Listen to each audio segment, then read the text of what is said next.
Bem-vindos novamente ao canal Quem Sabe. Hoje vamos ter mais uma entrevista, mais um bate-papo com um grande amigo, já de longa data. Ele vai se apresentar para vocês e a gente vai falar muito sobre empreendedorismo, sobre startups, sobre venture capital. O papo é livre. Por ele ser meu amigo, esse papo vai render, eu tenho certeza. Se apresenta, meu amigo. E aí, Xará, tudo bem? Tranquilo. E aí, Marcos? Meu nome é Marcos André, para quem não me conhece. Cara, me apresentar hoje em dia é complicado, porque se eu fosse me apresentar 3, 4 anos atrás, eu ia dizer que eu sou executivo de TI, autor. Pessoal de TI deve lembrar esse livrozinho aqui, livro de IT, o Fundamento de Gerenciamento de Serviços de TI. Eu tenho ele. Show, cara.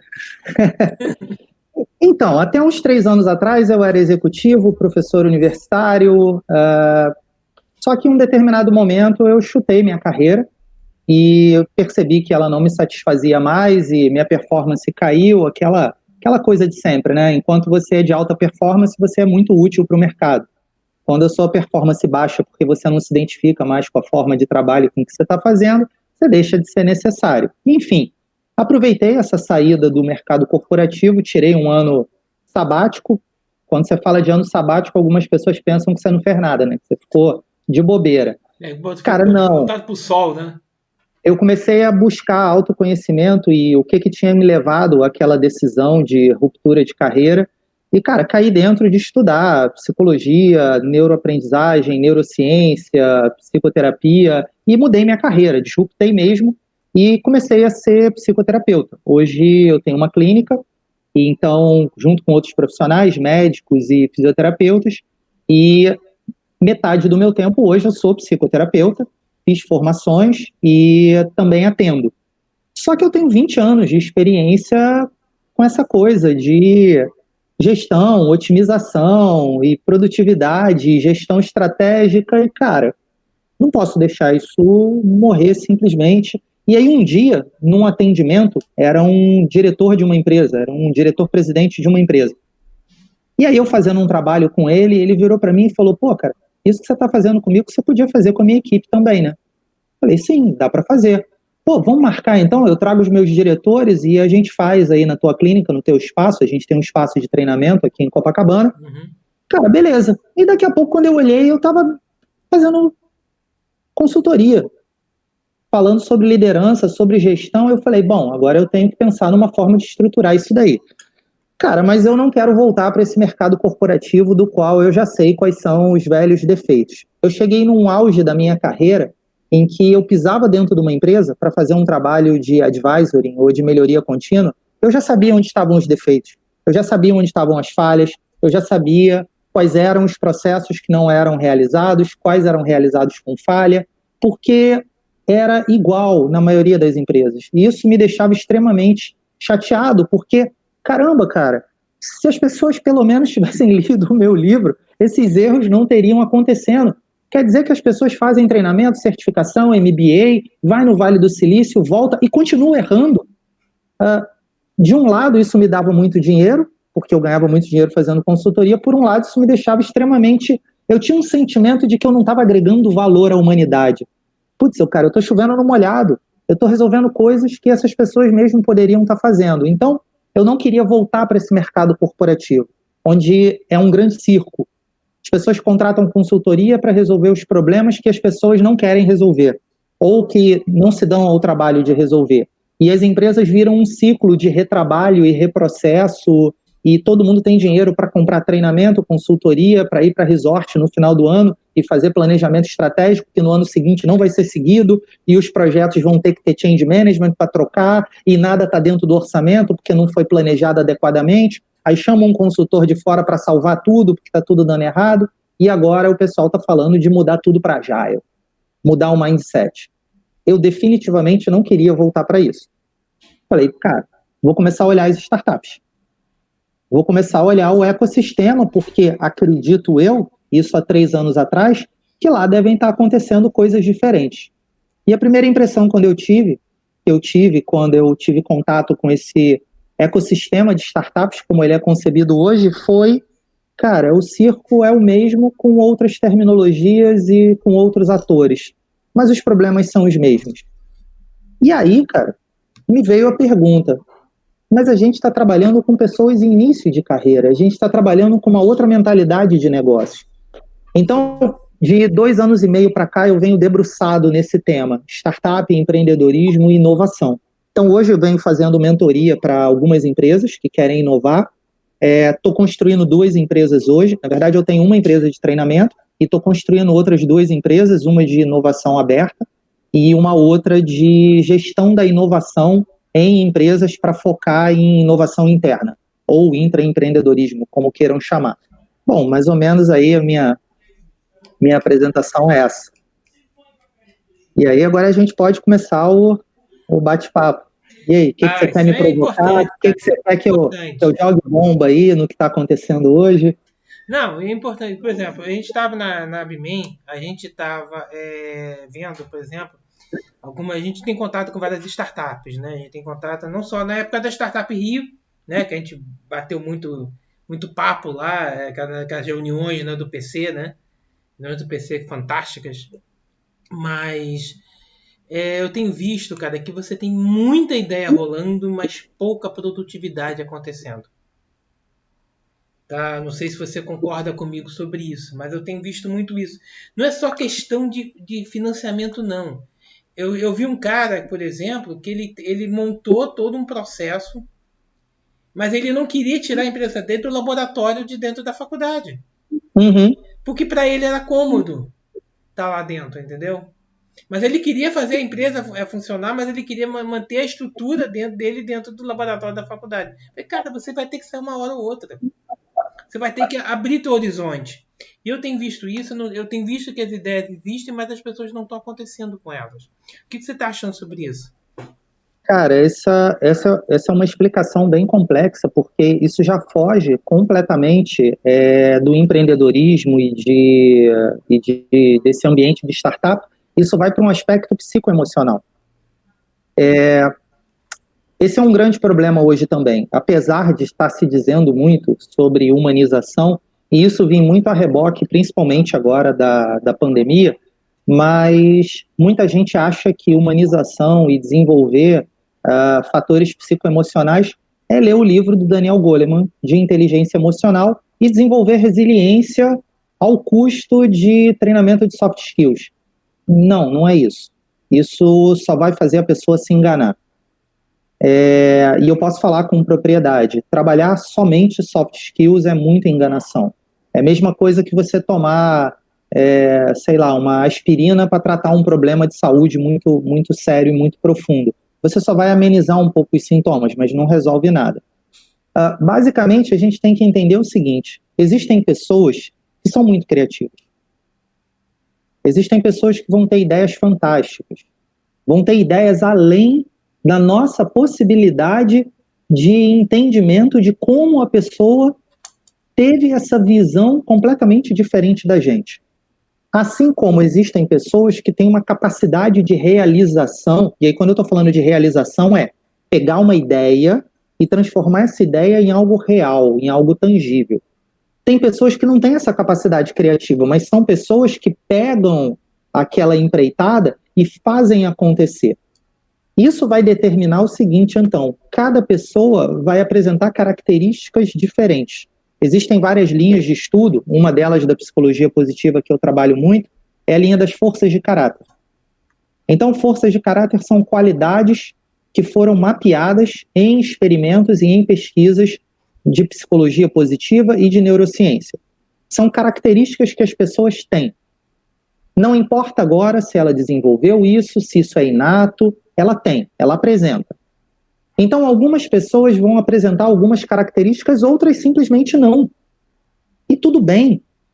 O problema da nossa lógica hoje de mercado é que quando você aplica um teste comportamental ou uma avaliação de desempenho, as pessoas não focam no que o Marcos tem de bom e aloca o Marcos para fazer aquilo que ele é melhor. Não, as pessoas exigem que o Marcos pegue os itens que estão de baixa performance e desenvolva para virar um ser mítico e perfeito e maravilhoso que vai dar conta de tudo.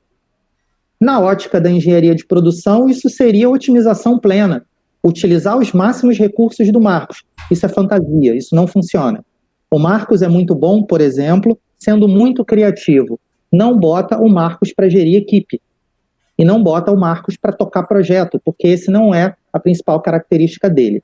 Então, o primeiro ponto é o seguinte: existem pessoas que têm muitas ideias. Sim, o problema não é esse. O problema é que, às vezes, você encontra uma startup que as pessoas só têm ideias. E ninguém dentro do time tem capacidade de realização. Eu brinco com as startups que eu mentoro, acho que foi ontem, eu mentorei uma que a principal habilidade das duas sócias era integração, comunicação.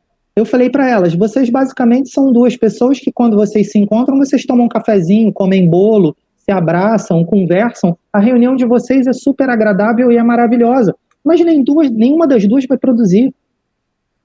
Então, uma startup deveria ser um mix de habilidades que se complementam para criar sinergia. Ao mesmo tempo que, se você pegar uma startup com pessoas somente produtoras que vão realizar, essa startup não vai fazer nada inovador. Ela vai pegar mais do mesmo, mudar a cor, fazer uma coisinha diferente e vai botar para rodar. E pode até ser que ganhe dinheiro, mas não vai ser uma startup inovadora. Então, o problema das ideias não são... É porque, senão, isso leva a gente para um falso entendimento de que o problema está nessa pessoa que tem a ideia. Não, essa pessoa é um recurso valiosíssimo. O problema todo é que a função dele é ter ideia. Se você pegar a visão, por exemplo, de ITIL, de governança, essa pessoa, você aloca ela numa fase de estratégia, desenho, e não na transição. Não é ela que vai construir. E muito menos na operação. Você vai colocar ela de novo na melhoria contínua, onde as coisas precisam ser avaliadas se estão funcionando adequadamente e se podem funcionar de forma melhor. Aí você bota essa pessoa com uma ideia boa. E aí outra coisa que é feito de forma muito errada é misturar essas pessoas na sessão de design thinking. Cara, não funciona. Eu fico para morrer quando eu vejo sessão dinâmica de design thinking. Primeiro erro, as pessoas colocam dinâmica de design thinking com tempo corrido. E aí, quando as ideias estão começando a fluir, tá bom, gente, o tempo já deu, acabou. Peraí, para com isso, cara. Você quer ter uma ideia inovadora ou você quer... Cara, pelo amor de Deus, vai ler o Ócio Criativo de Domenico de Masi, vai estudar os filósofos gregos antigos. A criatividade nasce do momento em que você está menos preocupado. Fase de ideação, ela deveria ser sem tempo pré-determinado. Deveria durar um ciclo de semanas. A lógica do planejamento, ele deveria ser uma pirâmide invertida. Eu passo muito tempo planejando para pouco tempo de implementação, porque já está tudo definido. Sim. É ao contrário, as pessoas querem rodar um design thinking com cronograma, com cronômetro. Tá bom, já deu. Eu participei de uma dinâmica dessa no outro dia, cara, eu fiquei para morrer. Então, gente, tá bom, já deu o tempo, quem deu ideia deu, quem não deu. Gente, isso não funciona. Então, cara, respondendo a tua pergunta, o problema não é as pessoas com ideias. O problema é que essas pessoas com ideias precisam de um apoio para ajudar elas a transformar essas ideias em realidade. E aí você não exige dessa pessoa que teve uma boa ideia que implemente, e você não exige da pessoa que implementa que seja criativo. Por exemplo, tem um dos sócios meus que ele é extremamente metódico e extremamente organizado. Você conhece ele, o Átila? Conheço. Cara, eu acho fantástico, porque às vezes eu sou muito criativo, então às vezes eu estou viajando em ideias. Quando eu acabo de falar, o Átila já modelou numa ferramenta e já botou na tela o que eu acabei de falar modelado. Cara, isso é fantástico, e isso me desonera de me preocupar com a organização das minhas ideias. Eu tenho um cara na equipe que me complementa. Isso é fantástico. Ou seja, ele faz a parte prática da coisa, ou seja, faz acontecer, aquela tua ideia acontecer, e você tem um lado criativo da coisa acontecendo. Exatamente. Né? Eu não preciso fazer algo que talvez eu não seja tão bom, eu vou buscar um sócio que me complemente no que ele é bom. E ele também não precisa ser a pessoa que traz as ideias inovadoras. Ele pode ficar preocupado somente em implantar e organizar as coisas. Porque nem sempre o cara que é bom técnico, a gente sabe disso, a gente trabalhou muito tempo na área de informática, nem sempre o cara que é bom técnico é um bom gestor, nem tendo bom gestor é um bom técnico. Quantos gestores de TI você viu, você conheceu, que eram ótimos técnicos? Muito poucos. E quando eram, eles se esqueceram de como é ser técnico. Aquele cara que abandonou a área técnica. Eu lembro uma reunião que eu fui uma vez em que eu sempre fluí nessas áreas. Inclusive, eu tinha um problema de identidade, porque eu estudei marketing, eu já trabalhei com pré-venda, já fui gerente comercial e já fui gerente técnico e gerente de projeto. Então, eu conseguia fluir um pouco nisso daí e tinha momentos que eu tinha crise de identidade. Cara, o que que eu sou? Eu sou vendedor ou eu sou técnico? Mas eu me lembro uma vez, uma reunião, em que eu estava conversando sobre a parte técnica, daqui a pouco eu estava falando de estratégia, daqui a pouco eu estava falando da parte de marketing. E momento da força. É minha Porra, filha. momento da força. Não. Isso eu tiro do vídeo. Ah, pô, esse time merecia ficar, cara. Esse é um momento. Momento esquisito.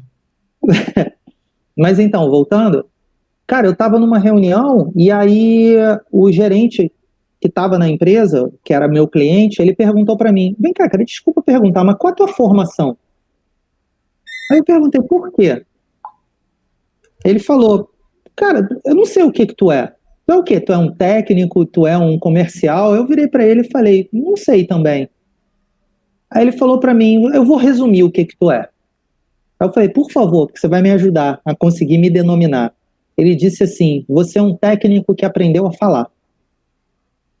Eu ouvi isso de um cliente. E eu achei curioso isso, né? Porque isso fala sobre habilidades socioemocionais de se relacionar verdadeiramente com outras pessoas.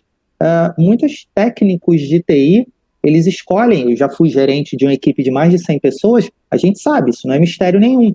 Muitas pessoas escolhem TI ou programação para ficar escondido atrás de um computador e não ter contato com ninguém. E se você bota essas pessoas para trabalhar em time, eles não funcionam bem.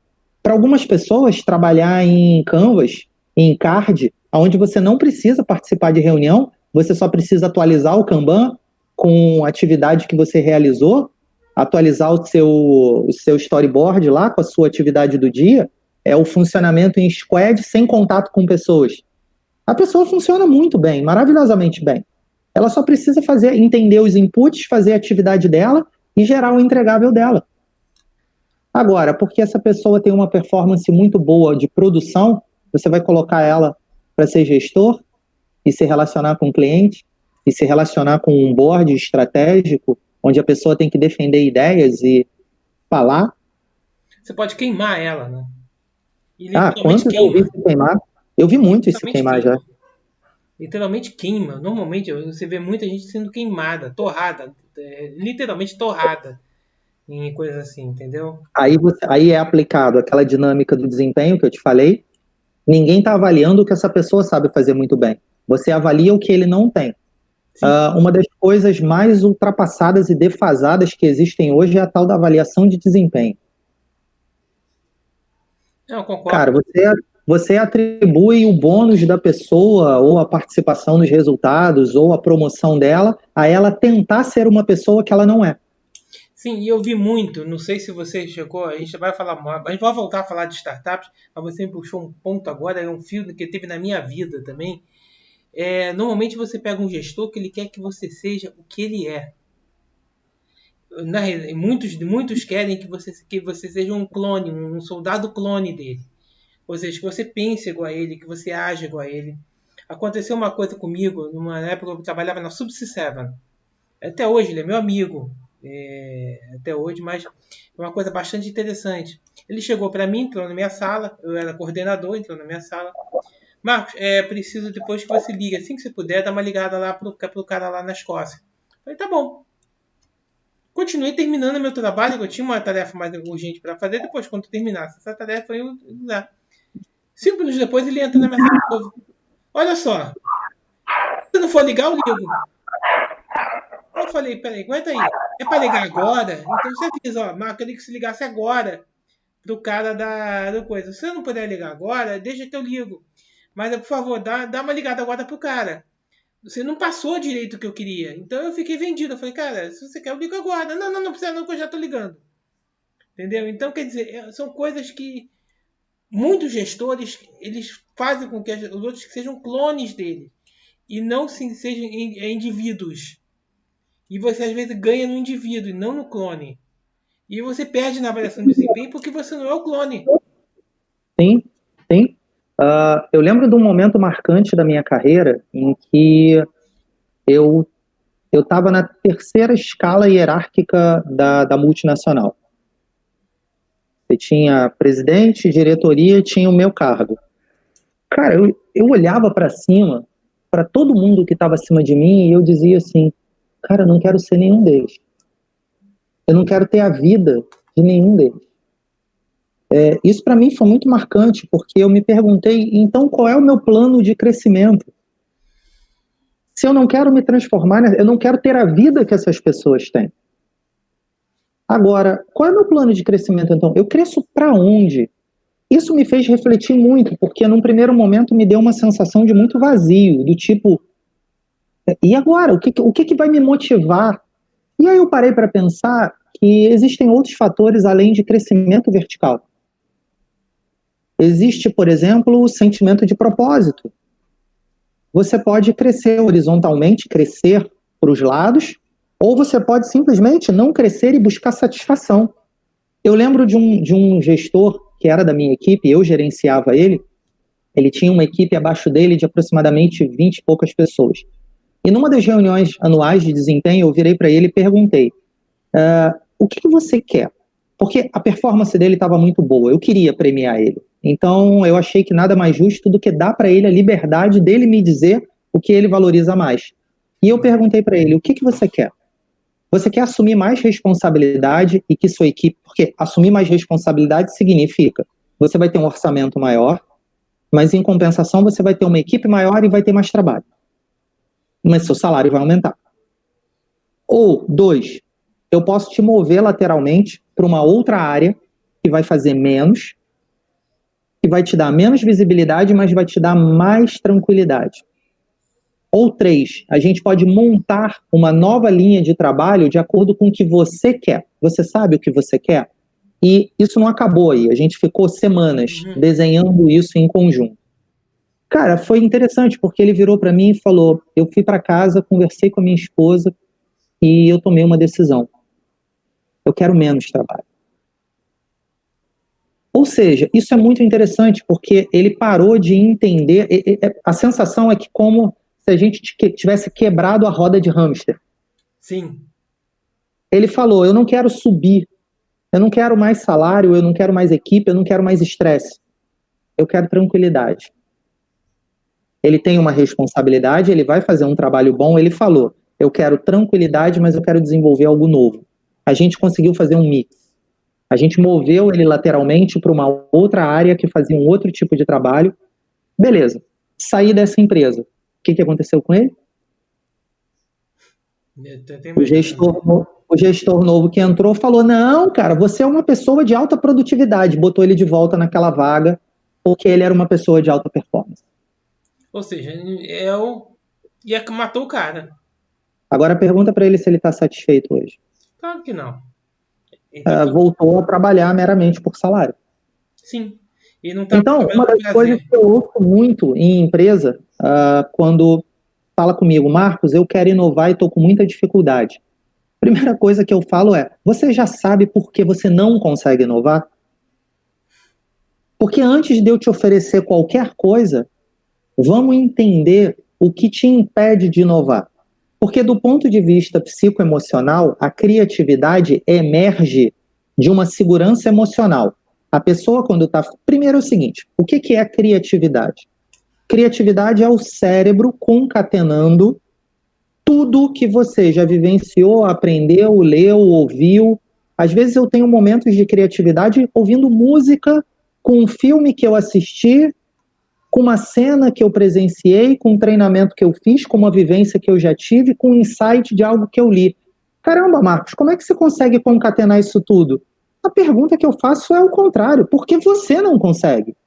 Porque, peraí, se tudo isso está no meu cérebro e tudo isso é aprendizado, o que você precisa é fazer uma coisa que a neurociência vai chamar de sinapse. Agora, vamos entender o que é uma sinapse. A sinapse, ela é um feixe elétrico que concatena um neurônio no outro. As sinapses, elas são potencializadas por descargas de serotonina. Você sabe em que momento o nosso cérebro descarrega a serotonina? Não, fale No mesmo. momento de felicidade. Ou seja, prazer, o segredo da criatividade é trabalhar fazendo aquilo que você gosta. Você quer manter uma pessoa criativa? Deixa ela livre para ela ser quem ela é. Você quer que a pessoa não seja criativa? Começa a cercear a liberdade dela. Pronto. Você vai ter uma pessoa muito preocupada com o resultado. E aí o cérebro, quando ele entra em modo de sobrevivência, ele não descarrega serotonina, ele descarrega adrenalina. Aí sabe o que acontece? Você funciona somente no lado racional. Ou seja, é o que o pessoal vai chamar hoje de mindset fixo. Sim. E aí tem alguns coaches aí de treinamento de final de semana que vai dizer, precisamos desenvolver o mindset de crescimento. Filhinho, sinto muito tirar a tua fantasia, mas não é assim que desenvolve mindset de crescimento, não. Primeiro você tem que entender por que o mindset de crescimento não flui de maneira espontânea. Ah, mas na nossa empresa a gente botou uma mesa de ping-pong, botou uma torneira de chopp, a gente botou um tobogã com piscina de bolinha. Cara, desculpa, isso daí não funciona, porque as tuas métricas de produtividade continuam sendo de punição ou recompensa. Você pune quem não é do jeito que você quer e você recompensa aquela pessoa que bate meta, não importa o problema de saúde dela. A pessoa está com 3 hérnias de disco, infartando, acabou de ter burnout, mas ela é uma pessoa top de desempenho. Tem gente que eu conheço que tem uma estrutura completamente briga dentro de casa com a família e uma família totalmente desestruturada, mas a pessoa é top performance dentro da empresa. Esse era o perfil de líderes que eu olhava acima de mim, caraca. Então, peraí, quais são os meus resultados além da empresa, além da produtividade? Cara, eu tenho uma família com 3 filhos. Eu tenho um labrador, eu tenho uma gata, eu moro num lugar agradável, a minha vida é boa. Isso me permite ser criativo. Sim. Então, a criatividade, ela emerge quando as pessoas elas estão bem fazendo aquilo que elas gostam de fazer. As ideias vão surgir. Sim. Espontaneamente. Um exemplo que eu vou te dar é o próprio canal. Esse canal que eu tô aqui. Cara, me dá um prazer incrível estar fazendo ele. Cara, Marco, às vezes você perde 2, 3, 4 horas montando script, não sei o que, pesquisando, lendo livro. Eu tô lendo um livro sobre Churchill. Que eu quero fazer uma série de Churchill, mas é um livro completo, da infância do cara até o final da Segunda Guerra. Ou seja, vou falar sobre Churchill. Aí o que acontece? Mas por que você está fazendo isso? Porque eu gosto. Eu fiz um sobre Guerra dos Tamoios. É uma coisa totalmente fora de empreendedorismo. Mas por quê? Sabe o que eu fiz no início da pandemia? Sabe o que eu fiz no início da pandemia? Fale, meu amigo. Cara, gestão de risco. Primeira coisa que a gente precisa fazer em gestão de risco. Lições aprendidas de quem já passou por riscos semelhantes. Sim. Não reinventa a roda, não tenta sair com uma ideia mirabolante. Cara, reuso. Vamos olhar as últimas 2 pandemias. Eu parei para estudar a história da Idade Média e da Peste Negra. Sim. Eu parei para estudar a gripe espanhola. E aí hoje eu olho e falo, gente, a gente está errando igualzinho. Não, o ser humano ele não aprende, ele esquece. Né? E a gente vem de área de TI, a área de TI a gente tem aquela frase fantástica, não sei se você lembra. No TI nada se cria, tudo se copia. Então, na verdade, não se esquece, porque isso teoricamente deveria ter sido passado de geração para geração no formato de aprendizado e de cultura. Mas não, isso é uma informação descartada.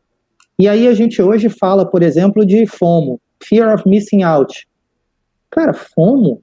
Você tá com medo? Primeiro é o seguinte, destrói essa fantasia de que você vai saber tudo. Não vai. Não vai. Você tem que entender que tem coisas que você desconhece e tudo bem. Criou-se um mito de que você tem que ter resposta para tudo. Às vezes eu participo de... É engraçado, porque como hoje eu sou psicanalista e psicoterapeuta, às vezes eu estou em reunião de negócio, eu estou analisando as pessoas e eu fico assim, gente, essa pessoa não tem a mínima ideia de quão errada ela está. Às vezes a pessoa está na reunião falando uma coisa e eu fico ouvindo assim e fico pensando, cara, essa pessoa acho que ela não tem noção do absurdo que ela está falando. Ela não tem noção. Vou dar um exemplo assim, não entrando em questão política, mas eu vou dar um exemplo recente de mídia. Não entrando em viés político, mas uma coisa que passa segurança para todo mundo é você ouvir um bom planejamento. Sim. Um bom planejamento passa segurança. Bom, cara, a gente está vendo planos de vacinação mundo afora.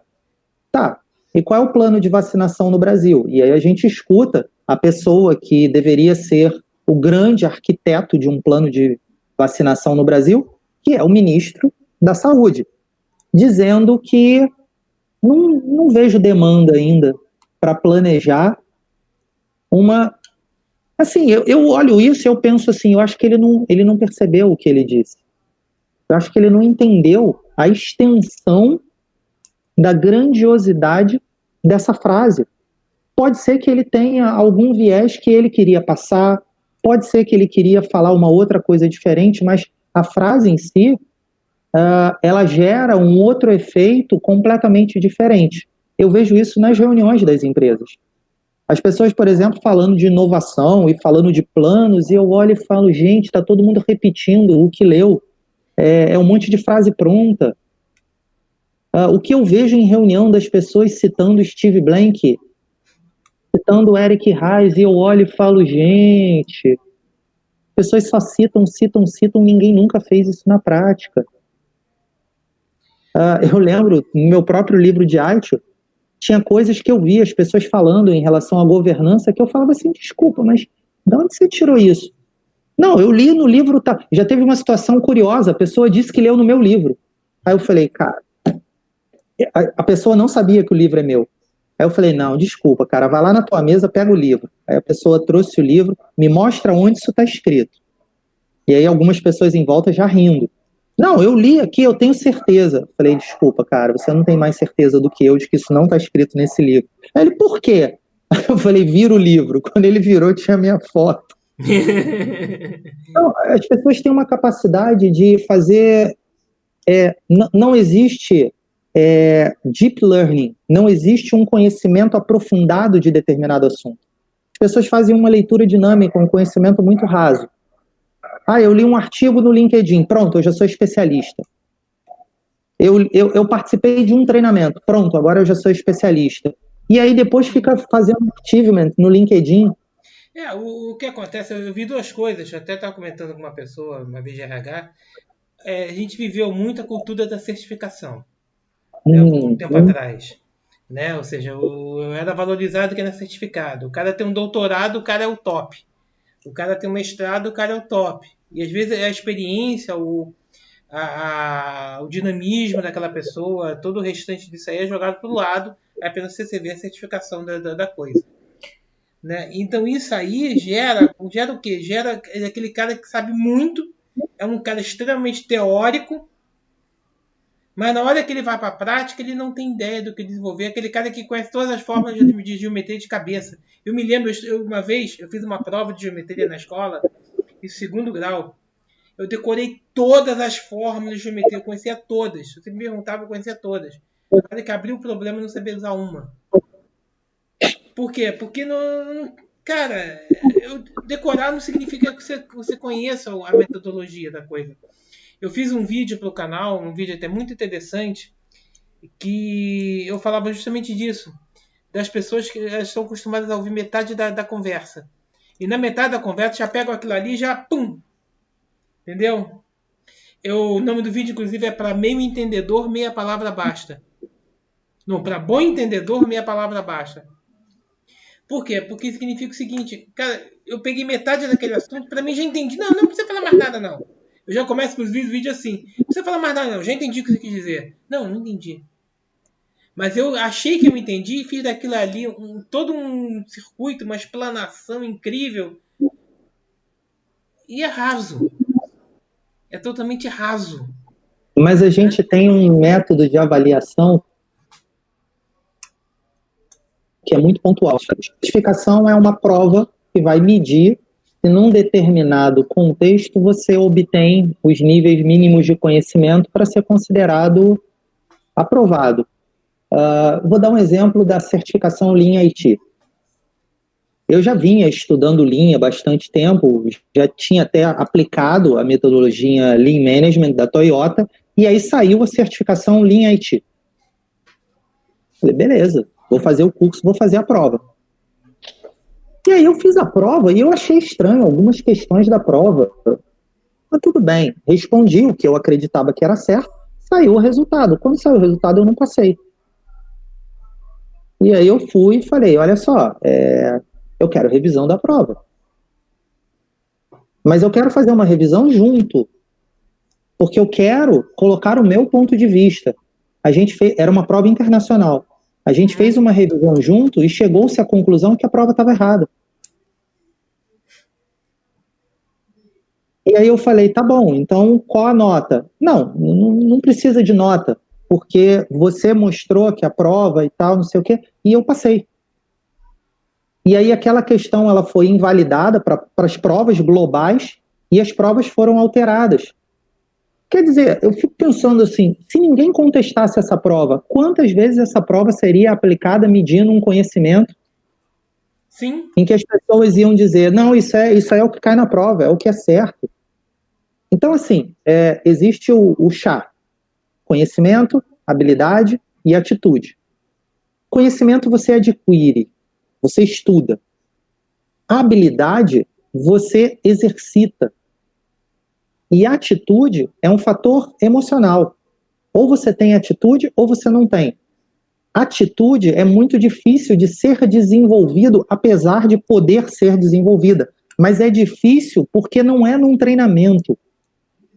Você não sai de um treinamento com atitude. A atitude tem aspectos intrínsecos motivacionais. Isso precisa fazer sentido para você. Sim, você precisa acordar e falar, cara, eu quero fazer isso. Eu quero largar um meio corporativo onde eu tenho ações da empresa, onde eu ganho todos os benefícios, um salário muito confortável, e eu vou empreender. Algo tem que te motivar a isso. É o famoso sair do 0 ao 1, né? Essa é a atitude. Então, eu tenho atitude empreendedora. Agora, eu tenho todas as habilidades? Pode ser que não.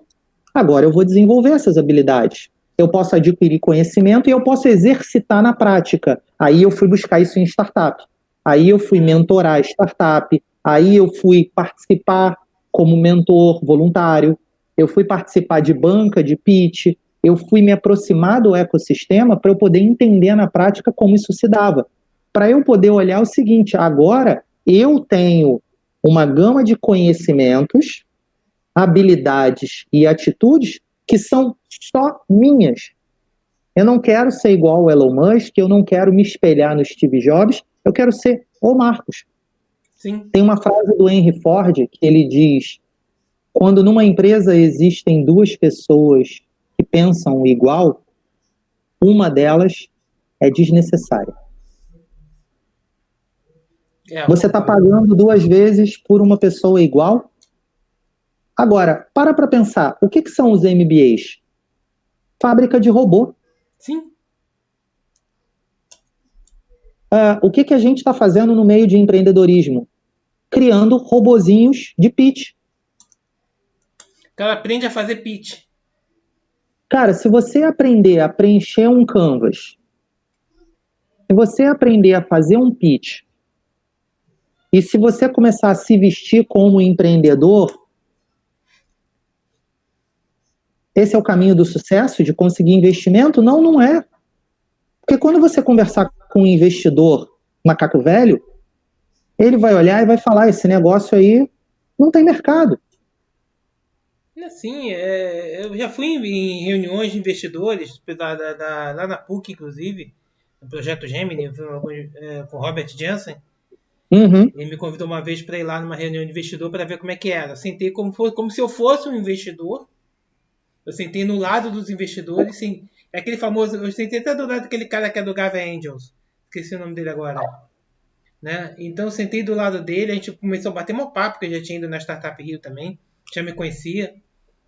E a gente vê o cara se apresentando e o cara tipo, fechava a porta e falava assim, não, tem a mínima chance.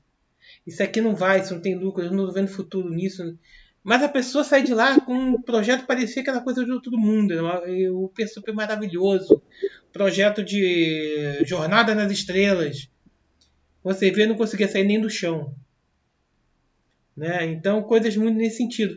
E dentro dessa linha, meu amigo, o que você está achando do mundo de startup de hoje?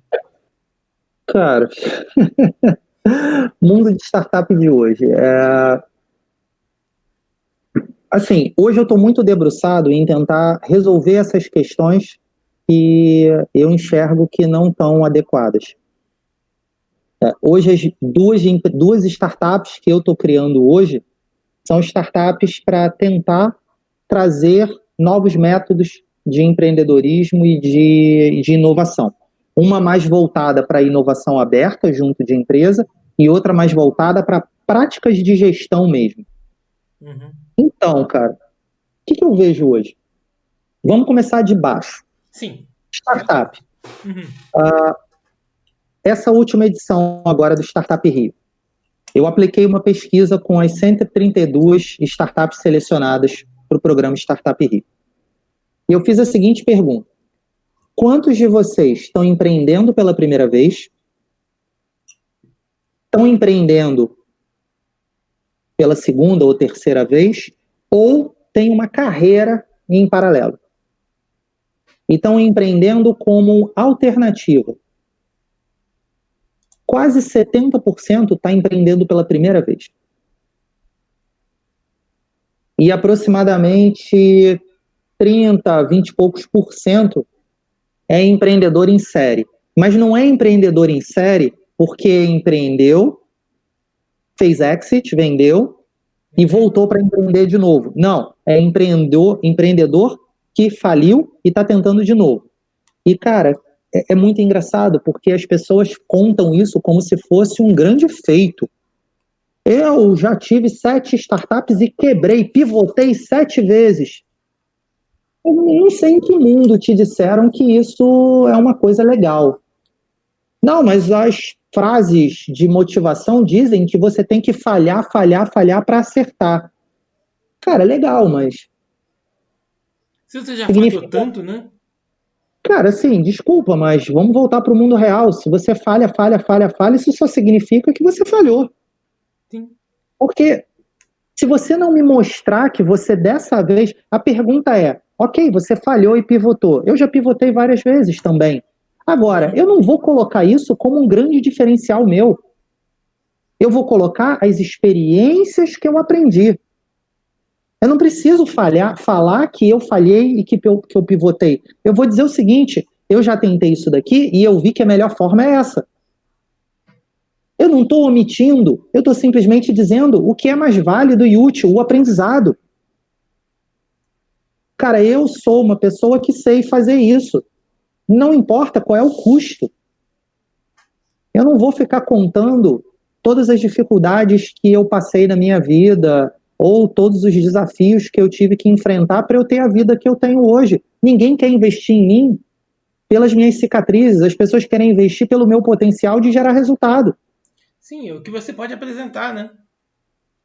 Exatamente. Então, cara, tem muita gente empreendendo em série, mas num ciclo contínuo de não gerar nada. E aí a pessoa já parece que é jogo de war, né?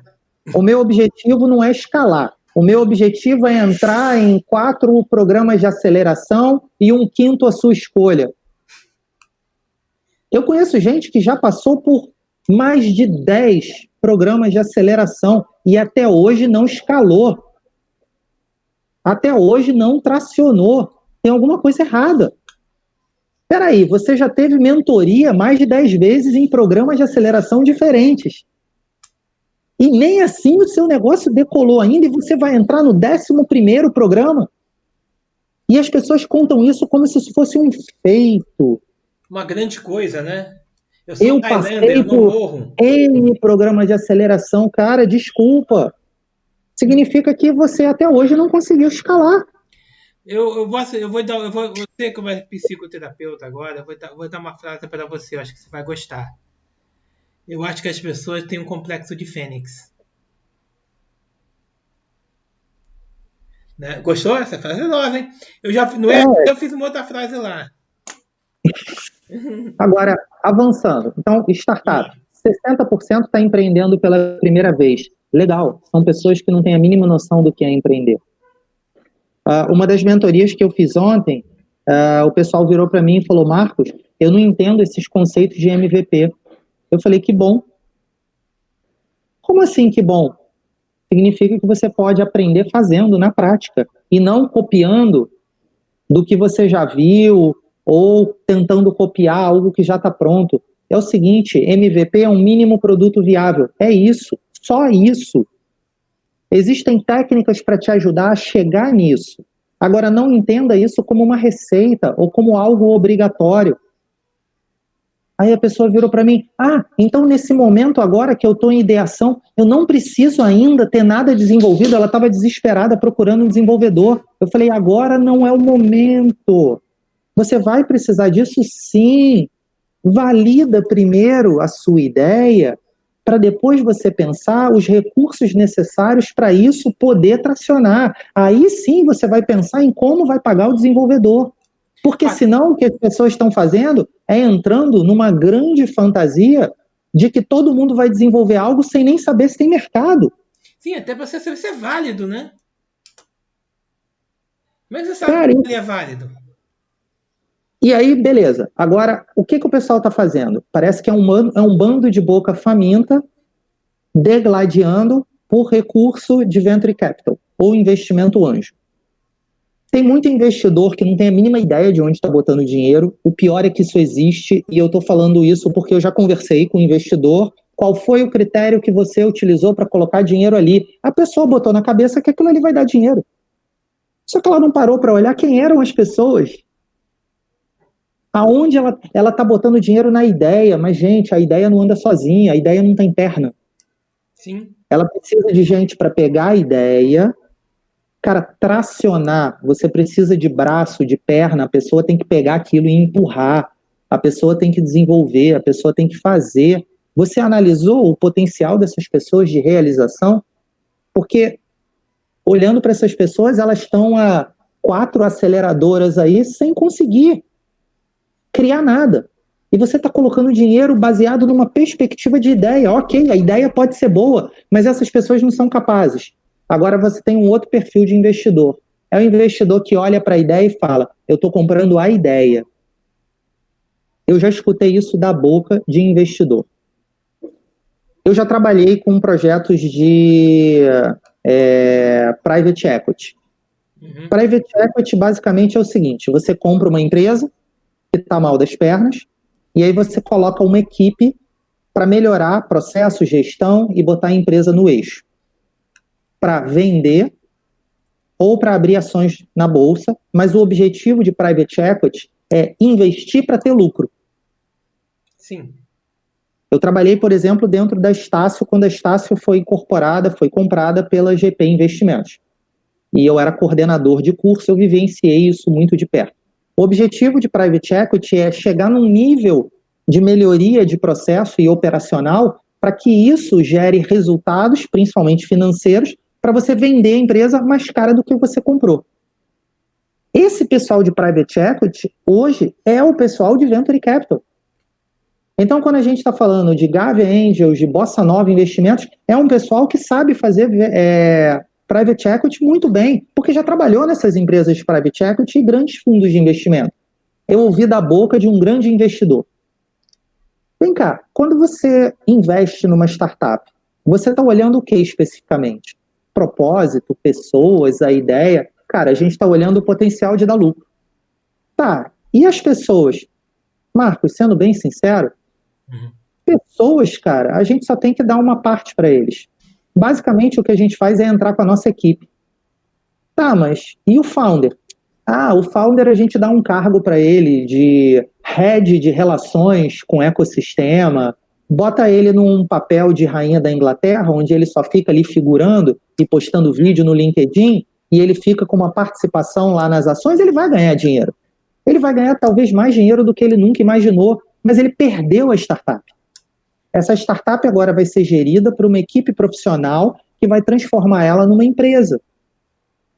E essa empresa vai dar lucro e vai participar de outras rodadas de investimento, série A, série B, vai escalar, vai virar unicórnio, enfim. Aquele sonho da startup da garagem ficou pelo caminho. Basicamente, o que eu ouvi é: Marcos, a gente não está preocupado com pessoas, a gente está preocupado com o potencial de lucro da startup. Agora, quando você desce e vai conversar com a garotada que está começando, eles estão olhando para o investidor como se ele fosse um pai que vai pegar na mão e conduzir ele pela jornada do empreendedorismo rumo a pessoa realizar os seus sonhos. Desculpa, não é assim que funciona. Se você não for uma pessoa que entrega resultado na startup que recebeu investimento, esse dinheiro ele vai ser tirado e você vai falir. Sim. A empresa vai ser dissolvida. Eu já avaliei alguns contratos de vesting e até de corporate venture em startup, e, cara, são cláusulas completamente absurdas.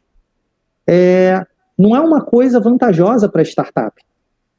Então, eu passo isso para todo mundo de startup que eu tenho a oportunidade de dar treinamento ou fazer mentoria. Não olhem para o investidor como anjo, ele não é anjo. Ele está longe de ser anjo. Ele é um investidor. Ele está muito longe, ele é um investidor, e se você não entregar, ele vai dissolver a tua startup na mesma velocidade com que ele colocou dinheiro. Sim. E aquele teu empreendedor, existe um movimento hoje nos Estados Unidos, esse movimento não chegou no Brasil ainda, que chama-se Movimento Zebra. O Movimento Zebra é um movimento de startups que é um movimento, você encontra o site deles em inglês, chama-se Zebra United. É um pessoal do Vale do Silício que está trabalhando empreendedorismo de propósito. Por que zebra? Porque para eles a zebra ela é preta e branca. Lucro e propósito. Eles não querem captar investimento. Eles querem ter crescimento orgânico com o cliente. Se em algum momento o investimento for algo aderente e tenha fit com a empresa e com os founders, o investimento é bem-vindo desde que esse investidor pense de acordo com o plano de crescimento daquela startup. Isso é chamado de startup zebra. É um negócio mais sustentável. É completamente diferente dessa linha, e aí o engraçado é que todos os modelos de aceleração de startup, todos eles, eu já olhei para o modelo de todos eles e já conversei com os mentores de todos os programas de startup que eu tive oportunidade. Todos eles visam ensinar as startups a obter investimento. Só. Ninguém ensina a captar cliente, ninguém ensina a tracionar sozinho com as próprias pernas. Os investidores, eles estão investindo em startup. Eu li um artigo na semana passada bem interessante, falando sobre o modelo de investimento da SoftBank. Uhum. Foi o investidor da WeWork, o investidor da 99, Gente, caramba, fugiu agora. Qual foi que eles investiram no Brasil? iFood, não. iFood, isso. SoftBank, ele sai colocando dinheiro de venture capital em várias startups. Capital de risco mesmo. Uma que dá lucro paga 100 outros investimentos que não deram resultado. E no artigo deles, eles falam, você sabe qual foi o maior acerto do investimento da SoftBank? Alibaba. Alibaba pagou todo o dinheiro que foi jogado fora em todas as outras startups. Então, cara, basicamente, eles estão se lixando para a startup. Eles botam dinheiro, espremem, vê se aquilo ali sai algum caldo. Se não sai o caldo, joga o bagaço fora. Aí sabe o que esse pessoal faz? Volta para outro programa de aceleração e aí fala, eu já sou empreendedor em série, já pivotei tantas vezes, já fiz exit tantas vezes, e tem uns que falem a empresa, mas fale de uma forma glamurosa. A empresa foi liquidada, a empresa foi dissolvida, virou outras duas spin-offs, foi comprada pela outra empresa a preço de banana. Viu? agora eu vou lançar um curso de como empreender e vou viver de dar palestra. Cara, desculpa, mas você não teve sucesso, você faliu. Você hoje está vivendo da glória de ter sido alguém que quebrou uma startup. Você não está lá até hoje. Esse negócio não teve sucesso. Se a gente comparar pessoas realmente de sucesso, por exemplo, Elon Musk, o Larry Ellison, se você pegar o próprio Jeff Bezos, são pessoas que começaram como founders e estão lá até hoje, inovando, criando, inspirando, motivando. Agora, pega a maioria das startups brasileiras. Quantos founders estão até hoje como head de alguma coisa? Dificilmente você vê. Das grandes, dificilmente você vê. Então, essa é a minha crítica ao que está acontecendo hoje. E aí, para a gente não deixar ninguém de fora, para eu pegar o ecossistema todo, cara, as universidades estão muito perdidas e estão muito de fora do que está acontecendo em inovação hoje em startup. O pessoal, no máximo, acha que ficar brincando de incubação e hackathon é inovação. Nenhuma empresa enxerga as universidades como um parceiro estratégico de buscar conhecimento. Vamos olhar onde funciona. Sim. MIT, Stanford, Berkeley. As empresas fazem imersão dentro dessas universidades para sair dali com ideias de programas internos de inovação. Os professores das grandes universidades dos Estados Unidos são grandes investidores. Sim, e são grandes mentores de startup. No Brasil, cadê essa cadeia da tripla hélice, governo, empresa e academia? Cadê? Não tem, nunca teve, na realidade. Aqui as universidades, não, apesar de ser muito, desenvolver bastante pesquisa, elas não são fomentadores de empresas. Elas são fomentadores de pesquisadores. Eles geram pesquisa. Ponto. Acabou. E aí o que a gente está fazendo é copiando. É copiando o que vem de fora. Só que tem o seguinte, gente. Teve um evento agora da CESPRO, né, o Startup Business, e eu ouvi uma fala de uma pessoa que eu achei muito interessante. Ele falou, eu acabei de fazer um curso em que um dos grandes ganhos desse curso que eu fiz foi um curso internacional, foi ter contato com diferentes ideias que estão sendo colocadas em prática em outros países. E ele falou, quando eu voltei para o Brasil, eu olhei para o que está acontecendo aqui e a gente está muito defasado. Sim. Parece que o que está sendo falado hoje nos principais polos de inovação no mundo, China, Singapura, Austrália, Estados Unidos, alguns países da Europa como um todo, o Brasil ele está copiando o eco que chegou aqui agora. Cara, a gente fala aqui no Brasil de mentoria. Lá fora não existe mais mentoria. É um outro conceito. Chama-se Venture Advisory. Você sabe o que é Venture Advisory? Eu vou mentorar quem eu acredito como potencial de negócio. E eu vou fazer vesting. Eu vou mentorar em troca do sucesso, do compartilhamento do sucesso da empresa. Eu acredito tanto nessa ideia que eu, com a minha experiência, me coloco como corresponsável, cogestor dessa ideia. Se ela der certo, ganhamos todos. Se ela deu errado, perdemos todos. Qual é o mentor que você conhece no ecossistema que tem coragem de fazer isso? Cara, eu creio que ninguém. Primeiro, tem gente querendo vender mentoria para startup que não tem dinheiro.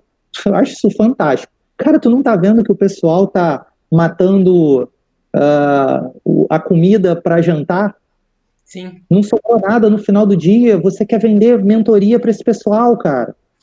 Tá bom, você quer vender mentoria em troca de acordo de vesting, mas qual é a tua corresponsabilidade? Você vai ajudar essa empresa a ter sucesso? Ou você só quer vender horas e ir embora, agora é com vocês? Porque tem muito investidor anjo que é assim. Ele não entra com mentoria. Ele entra só com dinheiro e fala, se vira. E se não me trouxer o resultado até semana que vem, eu pego a verba de volta. Cara, isso é um modelo muito nocivo. Isso é muito tóxico. Então, nos Estados Unidos, o modelo de mentoria ele está migrando para um modelo de cogestão. Tem coisa mais linda do que isso? Imagina um mentor dentro do squad. Sim. sendo responsável pela entrega. Ah, não, mas aí tem que entender que eu preciso ganhar dinheiro. Tá bom, e você vai ganhar dinheiro de quem?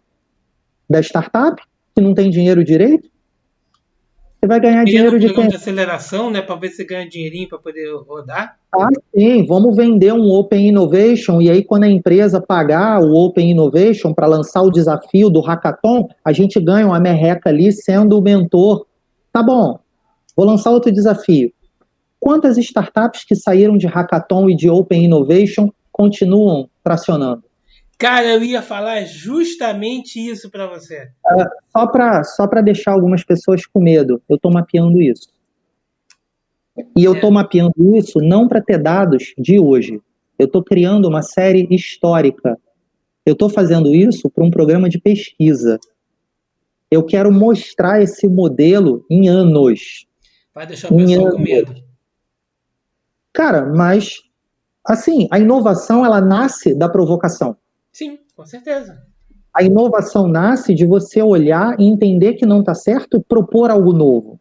Então, o que eu estou fazendo eu estou olhando o que não está funcionando, mas eu não estou simplesmente dizendo, está errado. Eu estou tentando entender os erros. Sim, é como você fala, meu amigo. Eu acho que eu acredito, eu pelo menos acredito muito no meu lado, que a inovação ela nasce da observação também. Você observa aquilo ali, é que você passa a gerar uma ideia para que aquilo ali se resolva. E humildade, principalmente para observar. Exatamente. E nos hackathons, você na realidade já é imputada a ideia para você. Você vai ter que resolver isso aqui. Cara, vamos lá. Uma das coisas que eu penso, tá? É por isso que eu gosto de jogar essas brincadeiras para você ter uma ideia. Porque um hackathon de Open Innovation. Você sabe o que é isso na prática? Eu sou gerente de uma empresa, eu tenho um budget, eu tenho um orçamento. Esse meu orçamento, eu posso contratar consultoria para me dizer como fazer e fazer internamente. E aí, fazendo internamente, eu vou demandar custo e recurso e tempo para fazer isso com os meus recursos internos. Eu tenho que treinar os meus recursos internos e tenho que gerenciar isso. Também existe o custo do gerenciamento. Ah, não, eu vou deixar, isso não é o meu core business, eu vou deixar a minha equipe fazendo o que é o core do negócio e vou terceirizar. Vou fazer BPM, Business Process Management, vou contratar alguém, olha os nomes bonitos, vou contratar alguém para me entregar o resultado do negócio, contratei uma empresa. Aí essa empresa vem com uma metodologia bonita, aí a metodologia dessa empresa fala que ela tem que alocar 5 recursos, 2 júnior, 3 pleno, 1 sênior, e aí ela tem a reunião de abertura do projeto, a reunião do kickoff da abertura do projeto, a reunião de alinhamento dos interessados, dos stakeholders, a reunião não sei de quê, e aí no final isso gera um projeto imenso, caríssimo, completamente improdutivo. Sim. Que no final gera um relatório que você olha e fala, caraca, isso aqui eu já sabia. Bom, então eu vou fazer treinamento de Agile, eu vou contratar um Agile Coach, um Scrum Master e vai promover a transformação digital dentro da minha empresa. Também não funcionou. Cara, quer saber?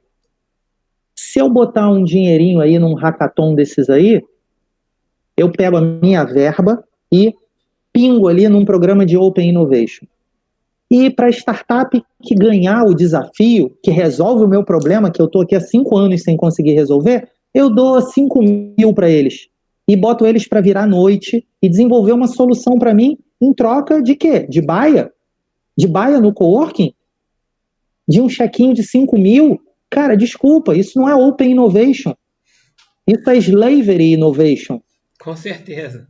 A inovação escrava, cara. Você está trocando trabalho de pessoas que são imaturas e inocentes. Eu falo isso para todas as startups que eu mentoro. Vocês têm que aprender a negociar com o investidor e negociar com a empresa. Vocês têm que aprender a se valorizar. Cara, eu vi no outro dia um programa de Open Innovation de uma empresa que faturou 14 bilhões no ano passado. Eles pegaram 18 problemas deles e jogaram como um desafio. Sabe a troco de quê?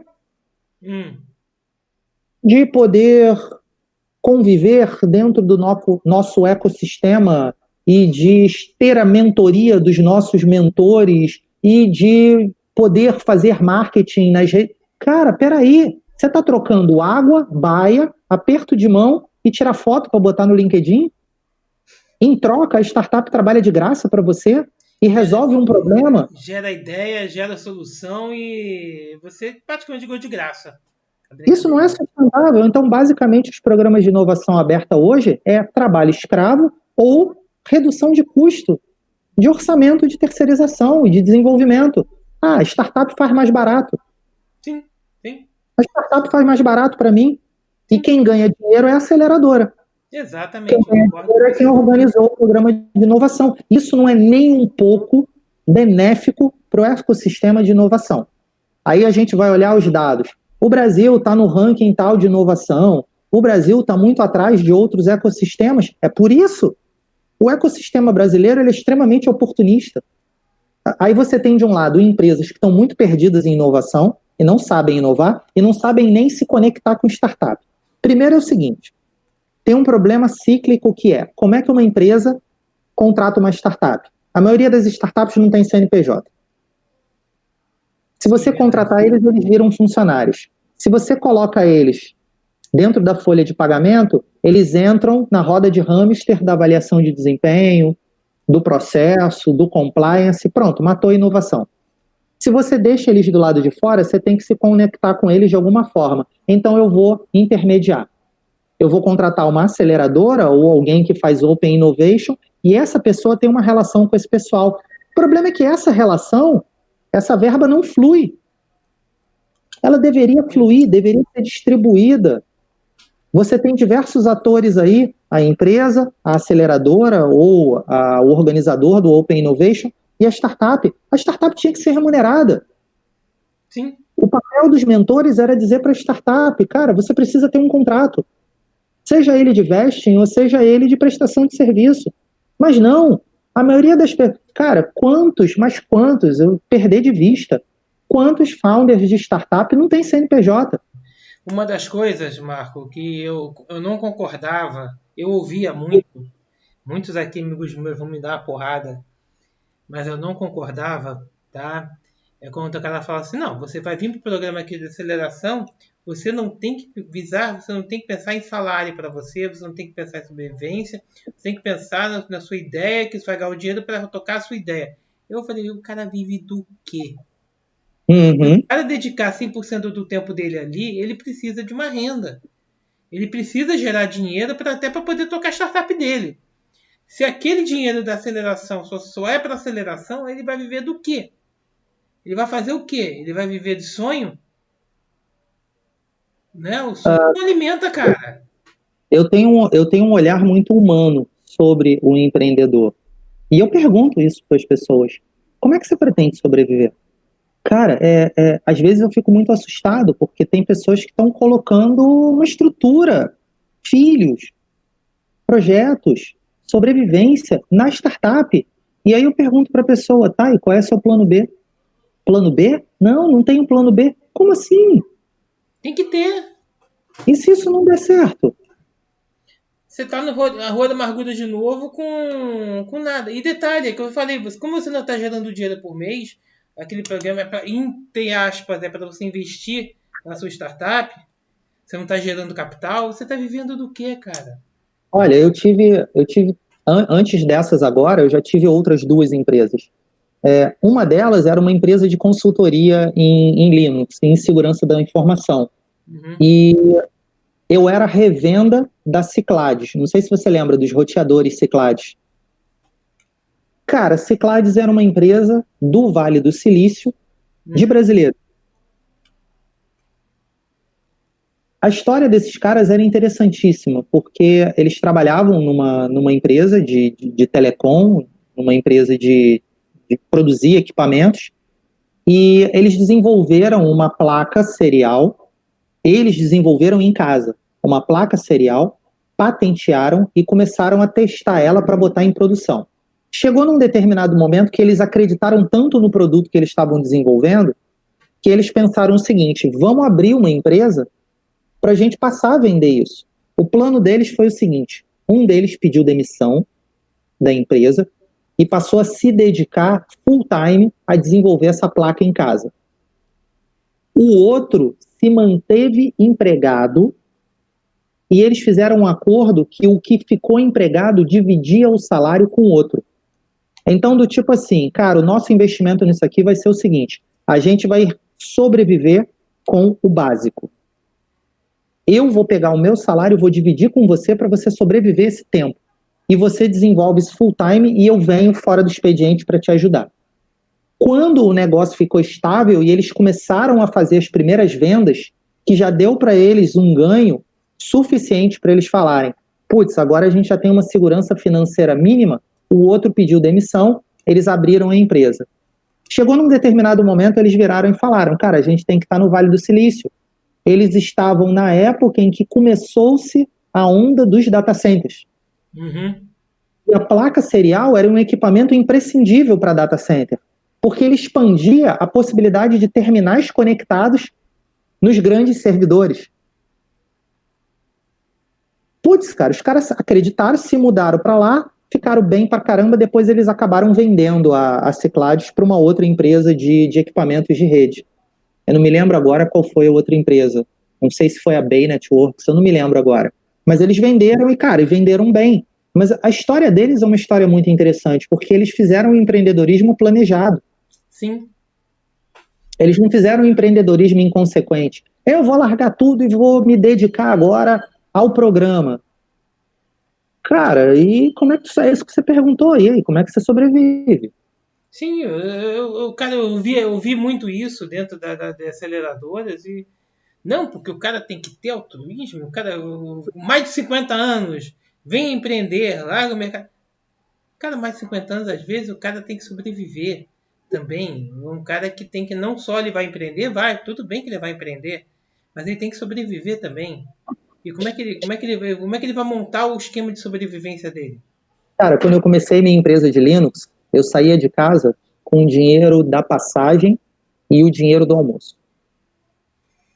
Já fiz muito isso. Meu primeiro cliente, eu acho que foi o início do coworking, né? Meu primeiro cliente virou para mim e falou, cara, vai ficando aqui. Eu tinha um contrato de suporte com ele, aí ele percebeu que eu estava usando a estrutura dele, porque eu tinha um contrato de suporte com ele. Aí eu estava sempre lá na empresa dele vendo log, analisando alguma coisa. Aí ele perguntava para mim, cara, o que tu tá fazendo? Não, tô fazendo uma análise de vulnerabilidade aqui. Aí ele virou para mim e falou, tu tá usando a minha estrutura, não tá, cara? Tá usando meu banheiro. Tô de sacanagem com você, mas pode ficar, cara. Fica aqui. Ele arrumou uma mesinha para mim, no cantinho do CPD. Eu comecei a minha empresa de consultoria em Linux incubado dentro de um cliente meu, com uma mesinha no cantinho. E aí era interessante porque eu tinha o dinheiro da passagem do almoço e o dinheiro para voltar para casa. Aí daqui a pouco eu recebi um e-mail ou alguém me ligava. Ah, Marcos, eu vi teu site ou me indicaram, eu queria que você viesse aqui na empresa para a gente analisar um projeto de implantar firewall, proxy e uma estrutura de segurança da informação. Você sabe o que eu pensava? Eu almoço ou eu vou nesse cliente? Às vezes eu estava no centro da cidade, o cliente era na Barra. Cara, deixa eu fazer as contas. Eu vou pegar, não tinha metrô para Barra naquela época, mas deixa eu ver. Eu vou pegar um frescão para Barra e, pô, vou chegar lá, depois eu vou ter que pegar um táxi, porque a empresa fica lá no meio da Avenida das Américas. Porra, cara, eu não vou almoçar. Ah, eu vou na reunião. Cansei de fazer isso. Cansei de fazer isso. Você sabe o que aconteceu quando a empresa começou a faturar bem? Eu fazia questão de almoçar com os funcionários. Para mim, era um momento de realização. Estar com a equipe almoçando junto num restaurante bom. Porque isso, para mim, era uma realização de algo que eu passei um bom tempo tentando fazer de uma forma. Esses perrengues. Cara, muito empreendedor hoje não tem a mínima noção do que é. O pessoal acha que vai fazer um pitch bonito e vai ganhar investimento amanhã. Aí você sabe o que acontece quando acabam os programas de aceleração? Ninguém investiu em mim. Ah, mas eu vou entrar em outro programa de aceleração. Não, e tem startup que às vezes não está em um, está em dois ao mesmo tempo. Já aconteceu isso. Teve um caso na startup que a gente descobriu que a startup estava em dois programas de aceleração. Ah, não, isso é muito comum. É muito comum. Tava de manhã era num, de tarde era na Startup Rio ou vice-versa. e tava ganhando pelos dois, entendeu? E tipo, qual aquele que der mais certo eu fico, né? Então, mas faz parte, meu amigo. Cara, eu acho que tem muita coisa para rolar, o mundo vai gerar muita coisa. E a gente acho que precisa fazer outro bate-papo, hein?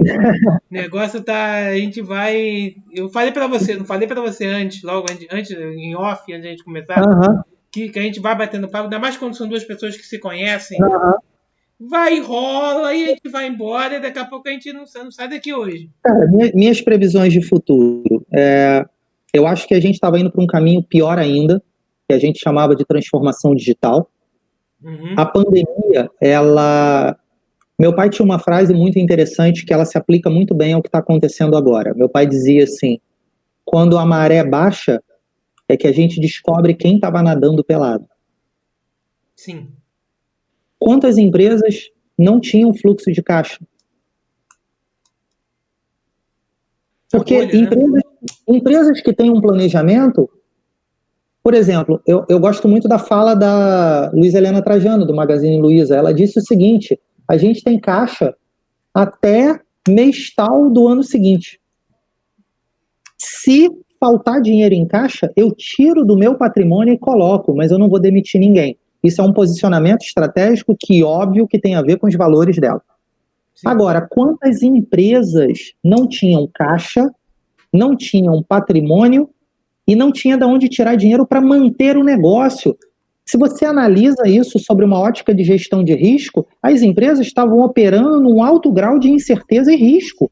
Sim. Ou seja, basicamente o que está aparecendo então o mercado todo era startup, porque uma das características, Sim. segundo Eric Ries, no livro A Startup Enxuta, é que o que caracteriza uma startup é uma empresa de alto grau de incerteza. Então, o mercado todo era uma startup.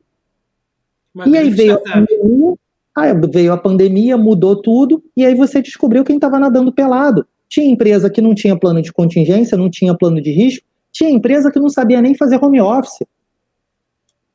Muitas empresas, antes da pandemia, que eu estava conversando sobre programas de inovação, a hora que veio o lockdown, você sabe o que eu ouvi Hum. de alguns executivos dessas empresas? Marcos, a gente tem que parar nossa conversa porque a gente tem que fazer o home office funcionar. Cara, você não tinha nem plano de home office. Quer dizer que Empresa que não você quer acreditava, falar de né? inovação, de transformação digital, e você não sabia nem fazer gestão remota? Então, a sensação que eu tenho é que, sabe quando zerou o jogo, zerou o placar? Zerou o Sim, sim, placar. sim, eu sei. Não, eu vou te dar um exemplo prático. Foi. Tem 2 anos atrás, um pouquinho antes de eu entrar, eu estava na startup, eu já estava começando a startup Rio também. E eu estava numa empresa que eu tinha combinado com eles o seguinte, cara, eu vou trabalhar 2 dias de home office, os outros 3 dias eu venho aqui. E a gente combinou isso na entrevista. Era CLT, mas a gente combinou isso na entrevista. Perfeito, tá fechado. Aí teve uma hora que a gente estava numa reunião com uma menina de RH, já um bom tempo de empresa já, tinha quase mais de um ano de empresa. Aí eu falei isso pra ela, não, aí eu trabalho uma parte home office. Não, essa empresa aqui não tem home office. Essa empresa não faz home office e duvido muito que um dia na vida venha fazer. Eu falei, cara, vocês têm que mudar a mentalidade de vocês.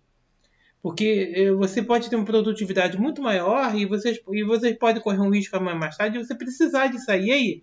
O que você vai fazer? Cara, batata, cara. Eu falei isso em 2019, 2020 é a porcaria da pandemia. E ela agora teve que se virar. Ela se virou em home office. De uma Então, forma olha totalmente só, esdrúxula. essa lógica de transformação digital, que era uma lógica de levar tudo para o digital, ela se mostrou ineficaz. Sim? Porque muitas empresas pegaram todo o plano de transformação digital que tinha, amassou e jogou fora e pisou no chão. Vamos olhar para a realidade, vamos olhar o que a gente precisa fazer hoje. Vamos olhar para aquilo que precisa gerar caixa para pagar o salário no final do mês. Cara, peraí, mas essa não era a lógica dos teus projetos? Não, eram projetos mirabolantes de inovação, que não tinham a ver com o que era efetivamente necessário para a empresa continuar funcionando. Então, agora, essa lógica de inovação e transformação digital saiu da nuvem e virou uma realidade. Sim. Então, o que a gente está fazendo agora é resolvendo um legado de atraso digital. Porque, cara, tem uma pesquisa, só para falar isso, uma pesquisa da FGV. 90% das empresas dizem que estão inovando.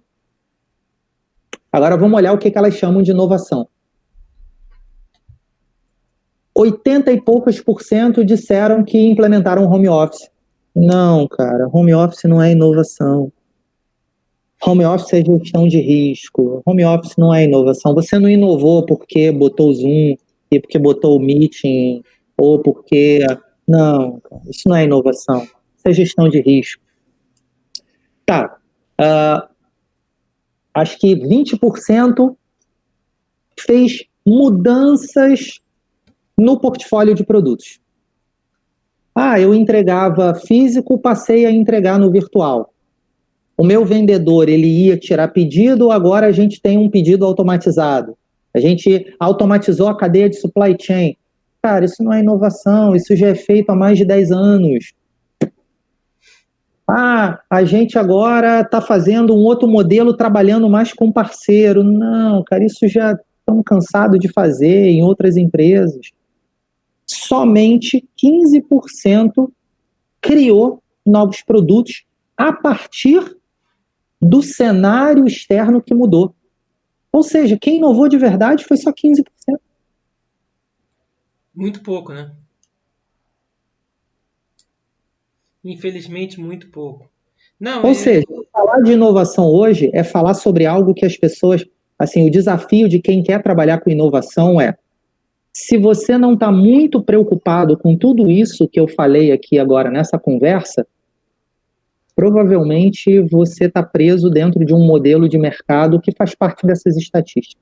Sim, com certeza. Porque se você está olhando para tudo isso e está falando, gente, isso não é inovação, isso está muito errado, você provavelmente não vai ser inovador quando a pandemia acabar. Porque quando a maré voltar a subir, novos players vão surgir. O mundo vai ser outro, meu amigo. Isso foi... Vou dar só um exemplo. Para a gente encerrar por hoje, que a gente já falou pra caramba, daqui a pouco ele vira uma masterclass. Cara, peste negra. Onde estava o poder na época da Idade Média? Monarquia e senhores feudais. E o clero. Sim. Para onde as pessoas recorriam quando elas queriam ser curadas? Para a igreja. O que acontece quando as pessoas começam a morrer e também padres, a igreja fecha a porta e fala, não tragam mais doentes para cá. Tá, e para onde eu levo então? Aí os reis fogem para castelos distantes e, obviamente, todo o alto clero e os senhores feudais vão juntos e deixam a população morrer nas cidades. A peste negra dura 2 anos, quem não morreu precisa sobreviver. O que essas pessoas fazem? Começam a usar a criatividade e começam a desenvolver novas habilidades. Começam a desenvolver um comércio local.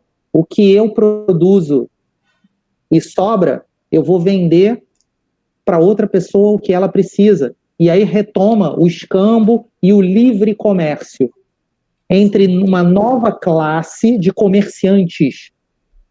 Começam a haver grandes famílias produzindo, plantando e fazendo comércio. Quando a peste negra acaba, os senhores feudais e a monarquia, eles só voltam para as cidades 2 anos depois, porque eles têm medo daquilo não ser erradicado.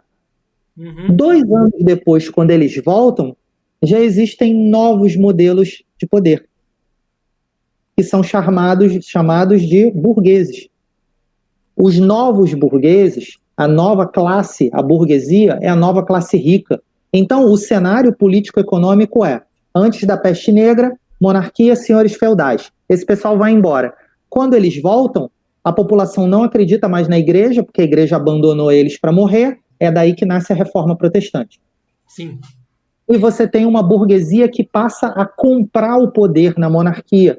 E aí surge o Renascimento, o pessoal começa a contestar os ideais da Idade Média, o pessoal começa a pensar numas ideias novas, reforma, blá, blá, blá. Aí vem o Iluminismo, Revolução Francesa, queda do feudalismo. Sim. Quando eu olho para esse modelo e olho para o modelo de hoje em dia, é muito parecido. Quem são os senhores feudais? São as grandes empresas, focadas somente no lucro. Quem são os novos burgueses? São os empreendedores, que estão começando a trabalhar de forma muito mais colaborativa, muito mais sustentável, criando um novo modelo de gestão. Hoje se fala em novas técnicas de gestão, colaboração, economia circular, economia em rede, economia sustentável, já tem as siglas da moda surgindo, ISG, para falar sobre algo que as startups já estão fazendo, trabalhando em rede, de forma colaborativa, pensando na sustentabilidade do ecossistema, todo mundo ganha. O que importa é o eco e não o ego. Aí você tem o Otto Scharmer, com a teoria U do MIT, falando de uma liderança sustentável, um líder de uma sociedade sustentável. Ele fala que você sai do ego para o eco. Então, o movimento que eu enxergo hoje é exatamente esse. Grandes empresas muito perdidas, perdendo o mercado. A taxa chama-se taxa de infidelidade de consumo. Ela já está batendo 60%. Sabe o que significa isso? As pessoas, pela primeira vez, compraram produtos que elas nunca pensaram em comprar antes. Tem pessoas que só compravam no shopping center, hoje está comprando do bazar da esquina. Sim. Está comprando do hortifruti da esquina e não mais no grande rede de supermercados, principalmente porque eles não se identificam mais com aquela rede de supermercado que pratica, por exemplo, racismo. Eu nunca mais piso lá. Existe um movimento acontecendo no mundo muito alinhado a valores pessoais. Esse é um modelo extremamente favorável para o empreendedorismo. Eu diria que a gente vai ter aí pela frente um segundo iluminismo pós-pandemia. A história mostra isso e eu acredito que é o que vai acontecer novamente. E para quem está trabalhando dentro desse ecossistema de startup e empreendedorismo, eu acho que a gente está no lugar certo, desde que a gente não repita os mesmos erros do passado. Exatamente, aprenda. Lessons learned. Aprenda algo novo e não fique reaprendendo o que já é cópia do passado. Ou esqueça o passado. Né? Não, o passado é uma experiência, você precisa dele. Não, estou dizendo, às vezes a pessoa esquece o passado e repete os erros. Ah, sim. Mas esse esquecimento, do ponto de vista psicoterapêutico, ele é proposital. Eu sei disso. Ele tem uma função de reduzir a angústia, de não entrar em contato com algo que foi angustiante para a pessoa. Ela simplesmente esquece e erra de novo. Não, com certeza. Bom, gente, vamos fechar aqui por hoje. Tá? Eu e os dois Marcos juntos, a gente fica aqui até amanhã de manhã. E o pessoal já deve estar assim, meu Deus do céu, tá muito bom, mas eu tô com sono, não sei o que, babá. Ou tô de manhã cedo, vocês já estão me falando aqui um tempão. Olha só, depois eu vou ter outra conversa com o Marco, a gente vai explorar um pouco mais isso, se o Marco topar. Tá? Claro. E eu vou falar um pouco também depois do MIT RIP. Nessa conversa, eu estou esperando agora, vai vir algumas... Cara, é importante falar sobre iniciativas que funcionam. Isso é muito importante. Esse negócio do MIT RIP está vindo para o Rio de Janeiro. Agora em janeiro vai se ouvir falar nele. Se prepara que você vai se ouvir falar muito nele. Agora em janeiro ou fevereiro. Tá? É uma iniciativa que está vindo pela primeira vez aqui para nível de América Latina. Vai trazer pesquisadores do MIT num programa de 2 anos de troca de informações, no caso agora dentro da área de óleo e gás. Mas vai dar um top, porque toda a área onde esses caras se meteram, o empreendedorismo e a inovação e a tecnologia cresceu nesse campo de 2 anos. Então é um Rio Tech. Eu acredito no Rio Tech agora a partir de 2021 e a gente está nessa, hein, Marco? Show. Essa brincadeira de Rio Tech. Tá bom? Gente, ficamos por hoje. Eu e o Marco aqui, a gente conversou demais, eu tenho certeza, mas acho que vocês gostaram. Espero que tenham gostado. Todo bate-papo, toda conversa, toda troca de ideias é sempre muito bem-vinda. Até porque é a partir daí que vocês aprendem, é a partir daí que vocês inovam, é a partir daí que vocês crescem como pessoas. Tá? Marco, dê o seu tchau aí, eu vou dar o meu tchau também. Valeu, cara. Obrigadão. Tá? Gente, fiquem com Deus. Até uma próxima. Nós fomos aí, hein? Tchau. Show! Valeu, gente. Até a próxima. Tchau, tchau.